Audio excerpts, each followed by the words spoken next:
I have to ask, is there any major Hollywood franchise that hasn't succumbed to the left's politically correct woke agenda? Feminist themes in movies and TV shows are practically everywhere these days. Just look at the absolute state of the Star Trek franchise right now. There was a video put together by a user by the name of Major Grin that explains the difference between Star Trek The Next Generation and Star Trek Discovery, specifically the spin-off series, The Short Treks.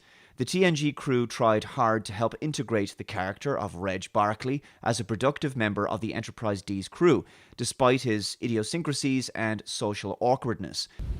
Try to find some way to help him to make a positive contribution. Get to know the man better. And it worked. They eventually brought out the best in Reg Barclay. But in a recent Short Trek episode, this awkward white male character named Edward gets berated endlessly by his smug female superior officer. Gotta fight that patriarchy, am I right? I just don't think you're the right fit for the kind of work we're doing here, so I've requested to have you transferred.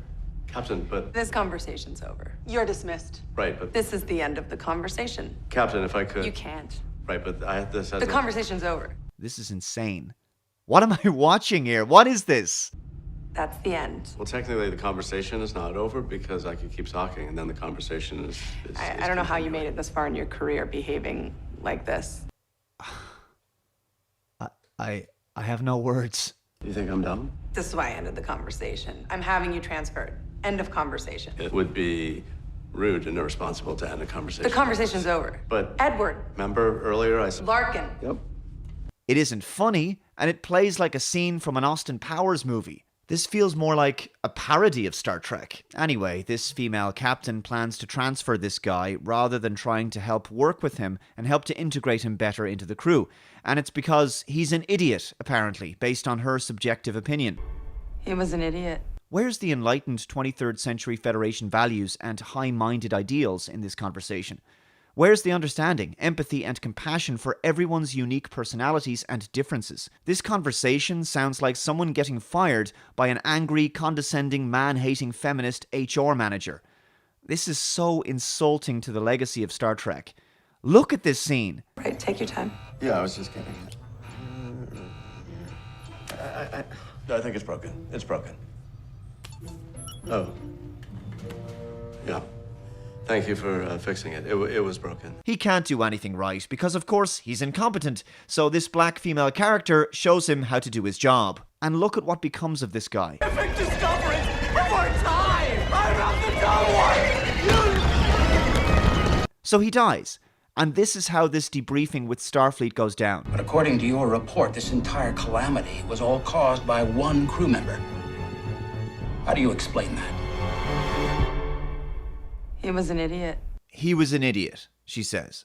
No mourning the loss of a human life, a fellow Starfleet officer. His death is just played for laughs. No respect for his dignity, no value given to him as a person, as a sentient being that's now been lost. Just, he was an idiot. He's basically disposable. Who cares? Everything about this episode flies in the face of Star Trek philosophy, and it's done in the name of a feminist agenda to make this female character seem superior and validated. How disgustingly cynical. This episode, The Trouble with Edward, was meant to be a light-hearted story, but it's not even remotely funny. The white male is played as the butt of the jokes. The comedy comes from how goofy and dumb he is. Everyone else is just rolling their eyes and recoiling from him in disgust. Well, sure. I could, genetically manipulate the DNA to make them all brain damaged. And that way that would, An episode like this would never have been written on any of the previous Star Trek shows. In the case of the character of Reg Barclay, he had to learn to overcome his flaws and neuroticism so that his intelligence and talent could eventually shine through. But in order for that to happen, the crew had to be patient with him, to tolerate his quirkiness and learn to understand him, to encourage him and ultimately help him develop into a productive member of the crew. And he was often very heroic because he had to rise above his shortcomings. But this character of Edward is just a punchline. He's deliberately written to be ridiculously stupid, reckless, and irresponsible. He mixes human DNA with the tribbles and makes them breed at an insanely fast rate. But he doesn't care about it. He's not written to be self-aware enough to understand the consequences of his actions. He's therefore a caricature. He's written to be stupid and one-dimensional in order to make the rest of the characters, and especially the female captain, seem stronger. He's written to be killed off because he's an idiot, and he's never redeemed. There's nothing redeemable about him. I'm sick of this woke millennial era of writing, where these writers resurrect iconic classic franchises that they have very little understanding of, and then vandalize them with their left-wing identity politics and social justice ideology. Remember in the first episode of the second season of Discovery, they introduced this white male character, Connolly.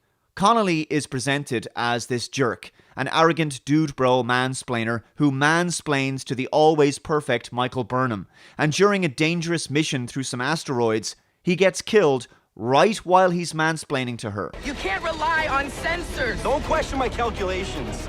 My roommate at the academy was Parkation. She was a year ahead of me, Burnham. But I told her what I'll tell you. Just relax and let me do it. Yep, he should have listened to the woman. Michael Burnham knew best. She always knows best. I guess his masculinity must have been toxic. This is some seriously high-quality science fiction here. I'm so glad that Hollywood has given up on writing compelling and thought-provoking stories with interesting, deep, and likable characters, and instead focused on the more important issue of being well-received by woke critics as opposed to the audience. Star Trek sure looks to be in great hands.